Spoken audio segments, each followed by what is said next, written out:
Vamos voltar lá para Brasília para falar com a Aline Beckett. O Senado Federal já consta com 2 pedidos de CPI protocolados, esperando a decisão de Davi Alcolumbre para serem instauradas. Aline, como é que está a situação? Devem ser abertas essas CPIs? O que você nos conta? Bom dia. Olha, Lívia, as 2 propostas de CPIs são a do crime organizado e a dos Correios. Bom dia a você, bom dia a todos que nos acompanham.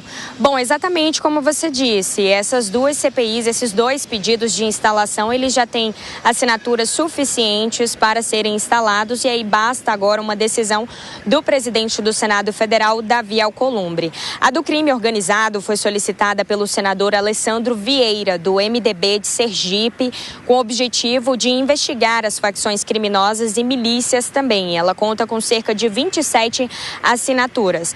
Já a CPI dos Correios foi solicitada por Márcio Bittar, o senador que é do Acre e é do União Brasil. Ele solicitou justamente para apurar ali o déficit financeiro da estatal em 2024, que registrou 3,2 bilhões. Ela já conta com cerca de 28 assinaturas da última vez que eu olhei.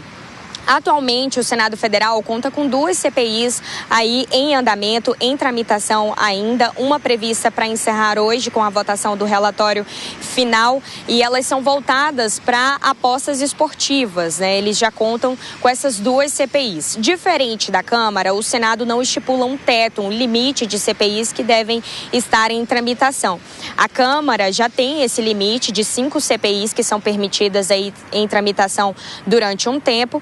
Mas no Senado, apesar de não existir esse limite, os senadores podem participar de, no máximo, 2 CPIs no mesmo tempo. Os trabalhos das comissões, eles só começam a partir ali das definições dos dirigentes e também dos membros. E eles acabam levando em consideração também o tamanho do bloco, o tamanho do partido também, da bancada. Tudo isso é levado em consideração, fora os acordos também que podem ter sido feitos entre os líderes e o presidente do Senado Federal, Davi Alcolumbre.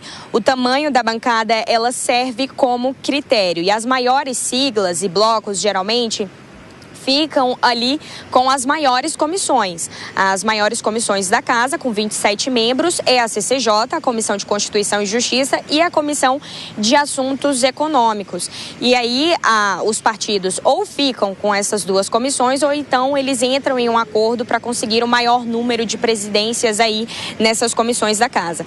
O Senado possui 17 comissões permanentes, 16 temáticas e a comissão diretora, que aí, além do integrante, o presidente do Senado, Alcolumbre, tem também os outros integrantes da mesa diretora que compõem essa comissão.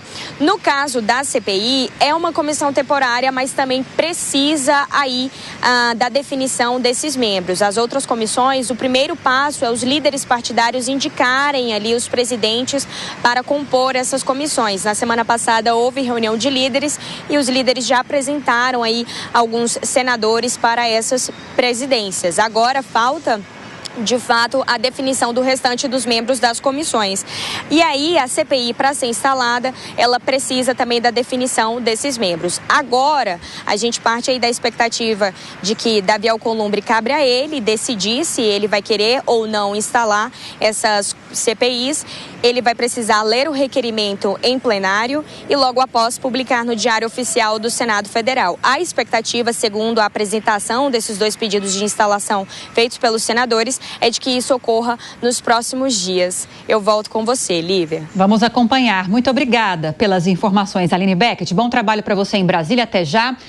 Deixa eu te ouvir mais uma vez, Deise, porque quando a gente fala em CPI, sempre há aquela incógnita, porque é uma comissão temporária importante quando a gente pensa na finalidade dela, que são os parlamentares ouvirem os envolvidos em determinado problema, se aprofundarem em determinado assunto, a partir daquela análise, daquele diagnóstico, esses parlamentares podem propor legislações, propor soluções para esses problemas.